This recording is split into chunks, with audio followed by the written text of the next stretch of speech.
전 이번에 M2 맥북 에어의 발표를 보고 언제나 그래왔던 것처럼 순간 뻑이 갔습니다. 그리고 나서 곰곰이 생각을 해봤죠. 아니 항상 그래왔던 것 같아요. 발표는 정말 넋을 놓고 봤는데 정신을 차리고 보면 이게 정말 대단한 제품이 맞나 생각을 하게 되죠. 그래서 저는 현재 14인치 맥북 프로 M1 프로 제품을 구매한 상태고, 구매를 한 계기가 물론 지금 사용하는 인텔 i9 맥북 프로 16인치에서 애플 실리콘으로 넘어가고 싶기도 했고, 두 번째는 M2 에어의 발표를 보고 너무 마음에 들어서 옵션을 하나씩 넣어봤더니 263만원 정도가 나오더라고요. 이런씨, 미드나잇 컬러가 이뻐서 사고 싶었는데 물론 사긴 살 겁니다. 리뷰 좀 하다가 팔아야죠 다시. 적자 유튜브 인생은 뭐 한결같습니다. 그러니 구독 부탁드리겠습니다. 출시를 하게 되면 미드나잇 색상으로 최대한 빨리 구매를 해서 보여드리도록 할게요.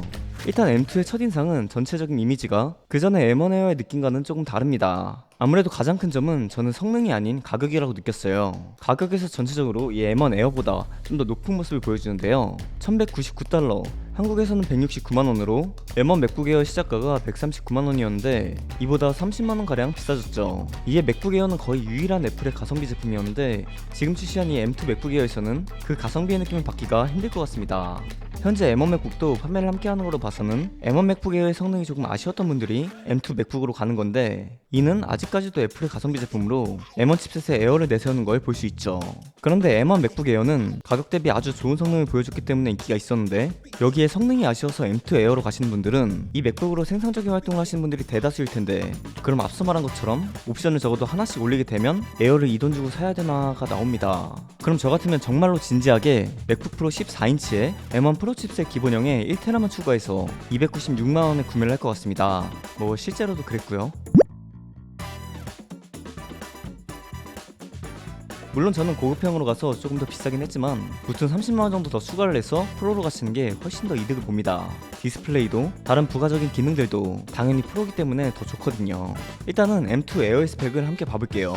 이번 M2 맥북 에어는 5나노 공정의 8코어 CPU, 10코어 GPU로 전력 효율 향상에 도움이 되게끔 개발이 되었는데요. 최대 24GB의 메모리 탑재가 가능하고, 그리고 미디어 엔진 또한 더 좋아져서 8K 동영상도 여러 개 동시 재생이 가능하기도 하네요. 전체적으로 성능 테스트란 지표를 보면 이 M1보다는 확연하게 좋지만 M1 프로보다는 살짝 아쉬운 멀티코어 점수를 볼 수 있었는데요. 이는 출시를 하게 되면 저도 그렇고 다른 분들도 그렇고 더 다양하게 봐볼 테니 전작들과의 성능 비교는 그때 다시 봐도 될 것 같습니다. 이 M2라는 네이밍에서 주는 그 힘이 있지 않습니까? 아무래도 M1 칩셋의 첫인상이 좀 강력했기 때문에 M2 칩셋은 그만큼 기대를 할 수밖에 없었죠. 그런데 에어에 탑재된 M2 칩셋이 불과 몇 달 전에 출시가 된 맥북 프로 제품들보다 좋으면 안 되지 않습니까?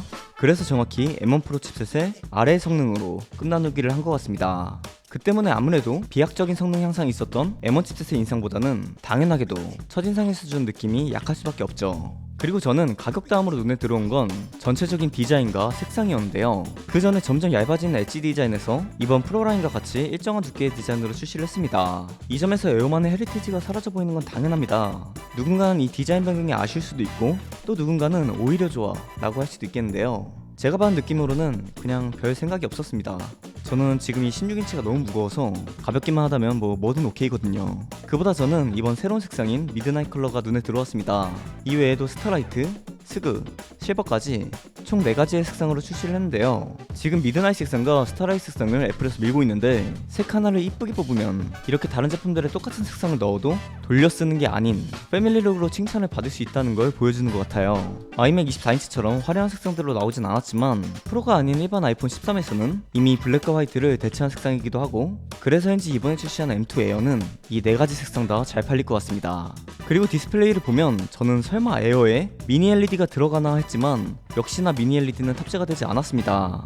아무래도 이는 패널이나 반도체 등 수급이 어려워서 이렇게 된 것 같죠. LCD 패널이 탑재가 되었고 디스플레이의 크기가 13.3인치에서 13.6인치로 늘어났습니다. 저는 그보다 화면 밝기가 400니트에서 500니트로 올라간 게 마음에 드네요. 하지만 120Hz의 프로모션은 탑재가 되지 않았습니다. 이제 슬슬 이 급 차이를 두는데 이 120Hz 프로모션을 사용 안 해도 될 것 같은데 말이죠. 언제쯤 애플의 모든 제품에 120Hz가 가능해질까요? 일반 아이패드나 아이폰 SE 이 정도는 바라지 않는데 그 외의 것들은 조금 그냥 넣어줬으면 좋겠네요.